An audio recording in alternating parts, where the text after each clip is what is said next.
This is a Power 98.7 podcast.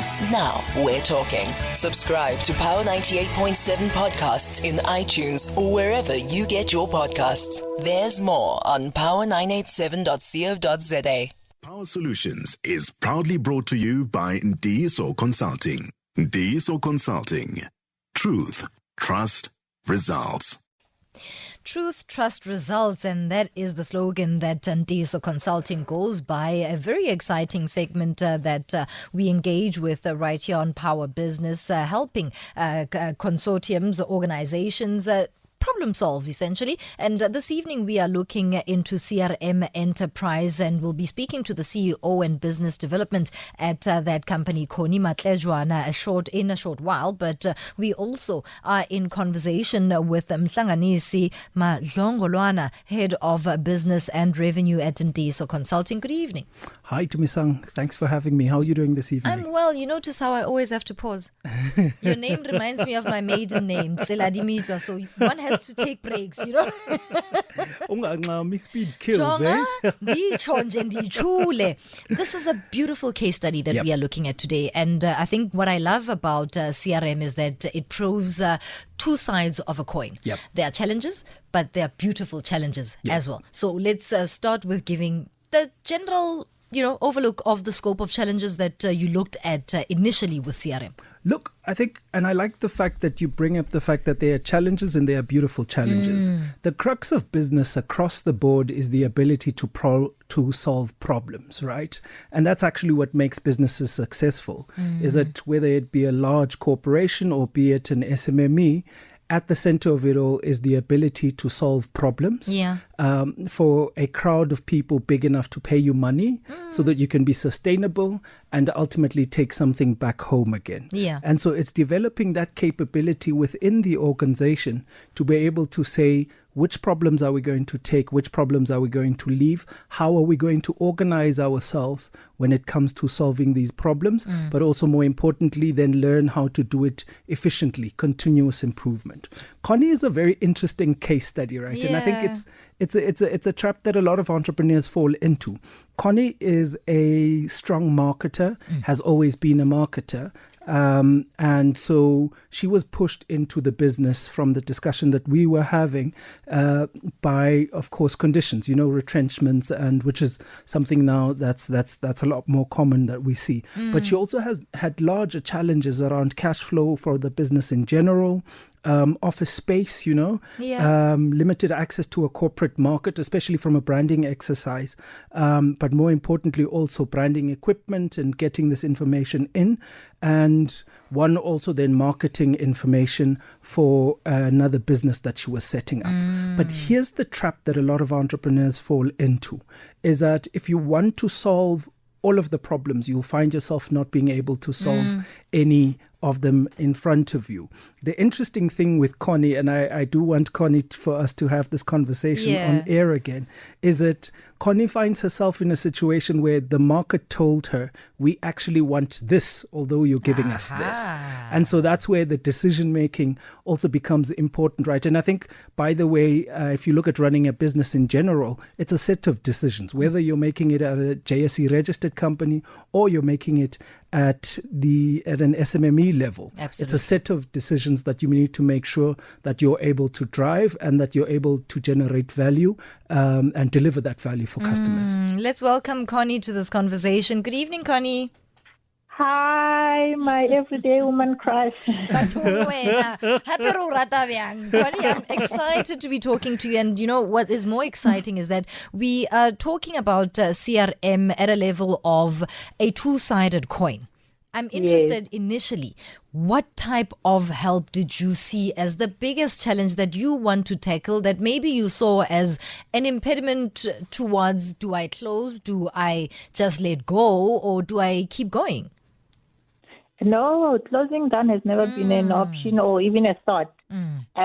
It's the space, because when I was looking at it, and Mhlanganisi had a great me, because I was seeing the back end administration as a side hustle, if you can call it like that. And I saw the branding business as the main source of income. So I wanted to separate the two. So to have the branding in another office and then have I was calling it the internet cafe, but Mhlangani says, no, actually that is business support. So, and it should be positioned as that. Bigger thinking, Mhlanganisi, and what you said about the market telling Connie how to pivot. Yep. That is quite important because one is never really prepared for that. So how do you prepare? So look, the interesting thing is, and if you look at indicators in business across the board, right, your revenues and the sources of revenues are usually the market telling you where to go and how to make the decisions that you need to make. So we took a look at Connie's financials over the past 2 financial years, and we did a breakdown of those financials. So the branding element of the business is a element that brought in only 30% revenue of an almost million rand annual turnover of an SMME. Now, if you think about it, actually, Connie's not doing badly. The only thing that she was doing from a strategy point of view, and by the way, it's a decision-making exercise, as I was saying, is that the only thing that she was doing is that she was focusing on the entity that was actually draining the resources. So here's a lot of the mistakes that SMMEs make. And I think, in fact, not even SMMEs, right? Organizations Even in big general. corporates. Yes, exactly.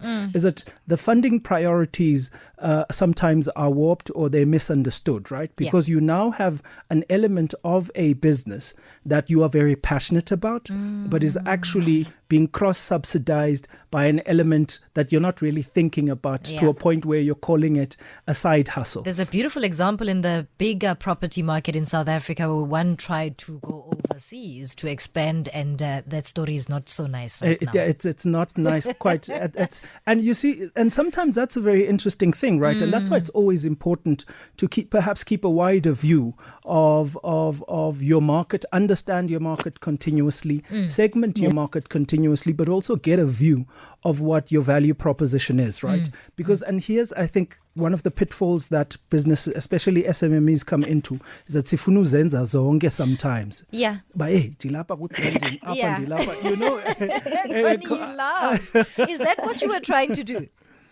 No, well, not, but A little bit, ne? it just happened by mistake. You know how the back end of the business happened, because I had bought a printer for the branding business, but the printer was not working. So I felt like, why is it sitting here? Let me start an internet cafe side thing.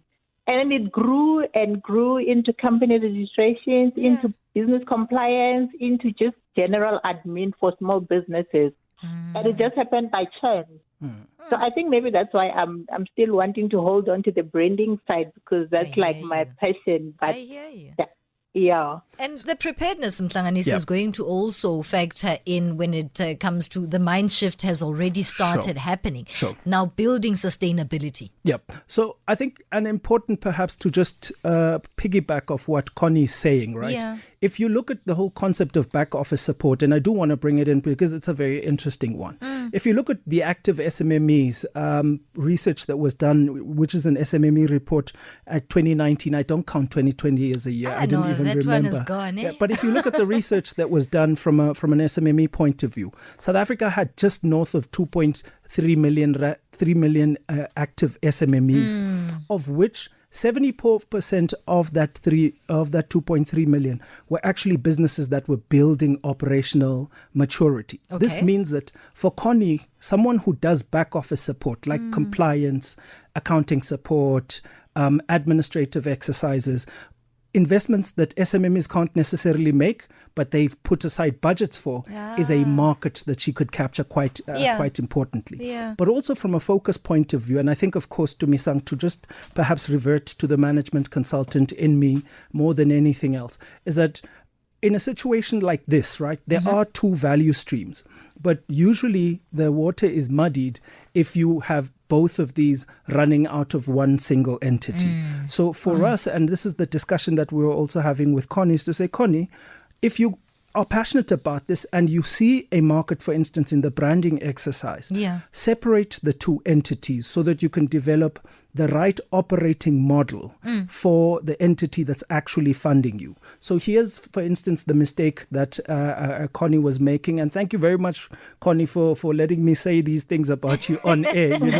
Here's the mistake that, for instance, Connie was making, is that Connie was, for instance, taking capital investments for a loss-making exercise. Yeah. So you take from the 70% revenue and you don't necessarily invest capital into that line item to go fund a loss-making exercise. Right. Of which, by the way, if you look at the branding market and the PPE branding market in general, is that it's a market with low barriers to entry. It's a market where everyone think they can participate in. Yeah. And so the margins are usually very low and you can be lowballed quite a bit.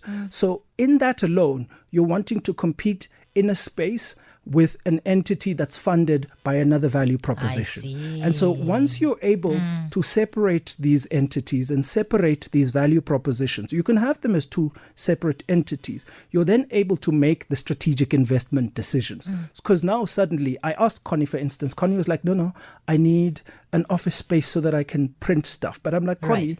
if you look at a virtual back office support, you could quite literally do it in a gown in your lounge.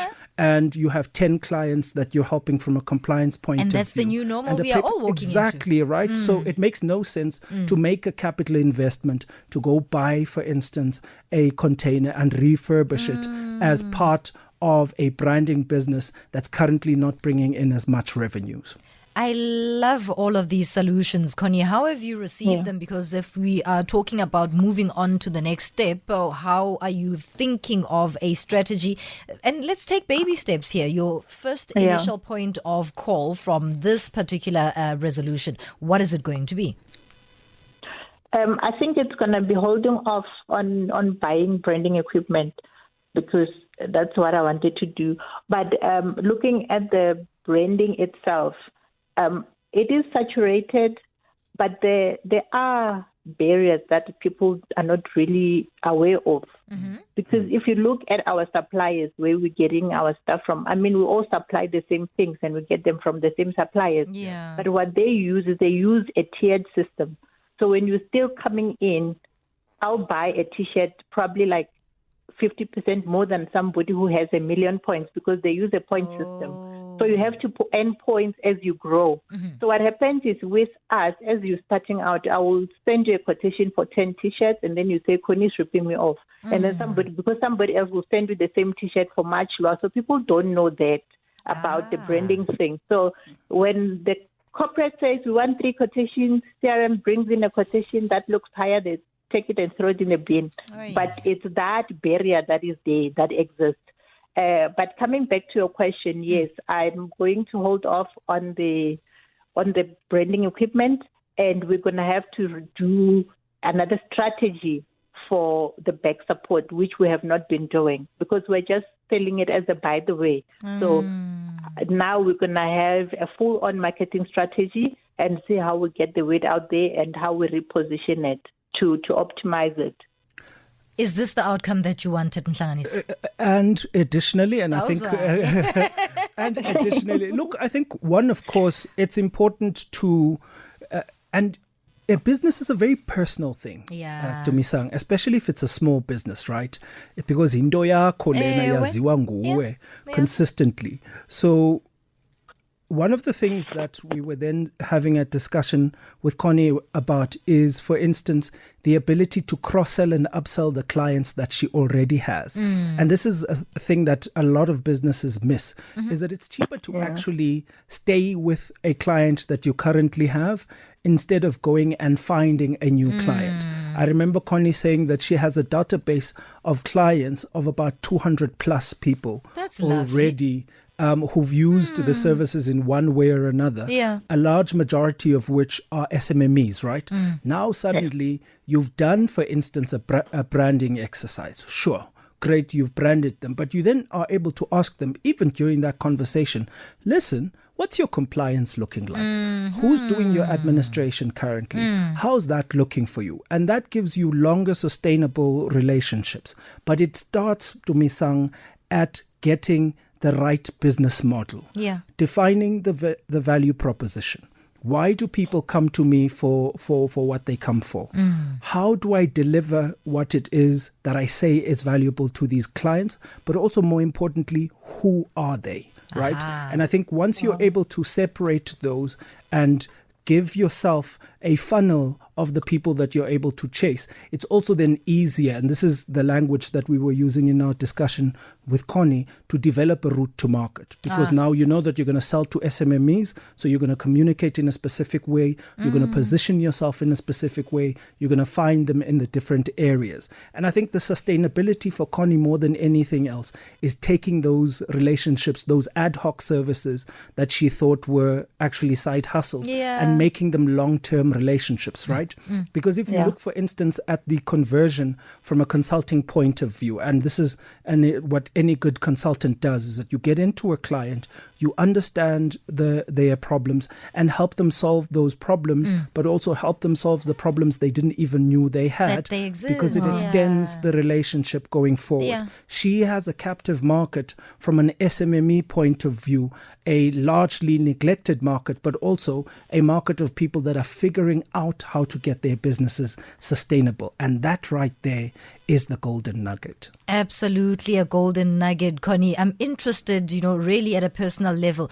The problem solving that has now transpired that you had no clue about.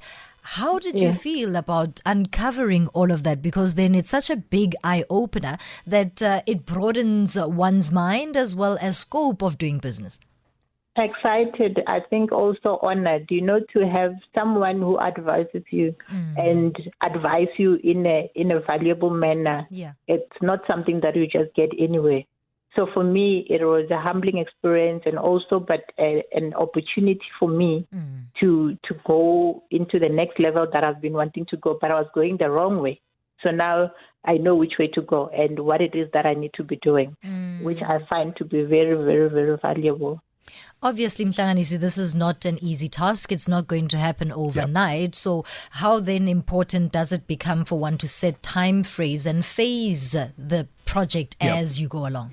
So the first things first, and I think, of course, everyday challenges still exist, right? We just had a very rosy discussion around a pivot of a market that actually wants Connie to be there. Yeah. For me, the first and the most important thing is to, of course, looking at managing inefficiencies so that you have cash flows. A lot of businesses have quite literally just run out of money. Yeah. So the first thing is you need to measure, where am I spending my money? What am I spending my money on? Is it contributing to the general value proposition that is actually feeding me? If no, let's find a way, if you can, to cut it off completely, or at least if you can, put it in abeyance for a bit. That's the first and the most important thing. Manage the inefficiencies that you have currently. You will then always see a clearer picture. I make this example quite a bit, is that it took me having to work towards losing weight to realize how much money I was spending on takeout. And so That's a practical example. exactly, right? Because I didn't realize how much money I was spending on takeout until I had to stay home and cook, because Ngoku, I want to lose the actual weight. Right. It's the same thing, quite literally, proverbially trimming the fat in the business in itself. That's the first and the most important thing. The second thing, and I think for Connie more than anything else, is once you separate these, and I'm very big on separating these value propositions, these entities, get a clear picture of these and get a clear understanding of the value proposition that you're able to drive. There's nothing that stops you from the one assisting the other from a value proposition point of view, upselling and cross-selling. But to a point where they exacerbate your inefficiencies, it's important to be able to separate those more than anything else. Yeah. The last one, and it's an important one because it's a decision that Connie was about to make. And let's say I am from Ntiyiso Consulting and Connie is a client. I would say to Connie quite comfortably, do not spend the little cash that you have currently on a big investment, like getting an office space for an entity that's actually not profitable at the moment. So you need to match the capital investment to the most profitable aspect of the business. You'll actually find that more than anything else, you don't need a space, but you need a faster computer or you need a faster router because now clients are wanting to be able to speak to you a little bit more. And for me, more than anything else, the brick and mortar model of business, especially from a support point of view, is going out of the window. We're seeing a lot of commercial businesses standing empty. Let's think about how we turn that industry around, how we do the business support a little better. Connie is in that sweet spot. Yeah. People want to give her that money. If Connie's making R1 million a year, people want to give her that money, and it's a matter of managing those efficiencies as an SMME, and hopefully one day we're going to speak about Connie in the JSE. Ndicela nje shout out when it Please happens. don't. Yes, Please. No, look, Connie is not shy about that. I mean, she's already blasted us on Twitter, and we love it, Connie. Thank you so much, Mhlanganisi. A very rich conversation. I'm sure us as a power tier business team, as well as the power listeners, we go home even learned about what we did not think about in our all smaller and little side hustles that we have, you know. Thank you so much. That is Mhlanganisi Madlongwana, who is head of business and revenue at Ntiyiso Consulting, in this week's Power Solutions segment in partnership with Power 98.7 and Ntiyiso Consulting. Connie Matlejwana, she is of CRM Enterprise. Let's go out there, make a difference, and also let's support each other. It's 7:30. Power Solutions was proudly brought to you by Ntiyiso Consulting. Ntiyiso Consulting. Truth, trust, results. You've been listening to a Power 98.7 podcast. For more podcasts, visit power987.co.za or subscribe wherever you get your podcasts.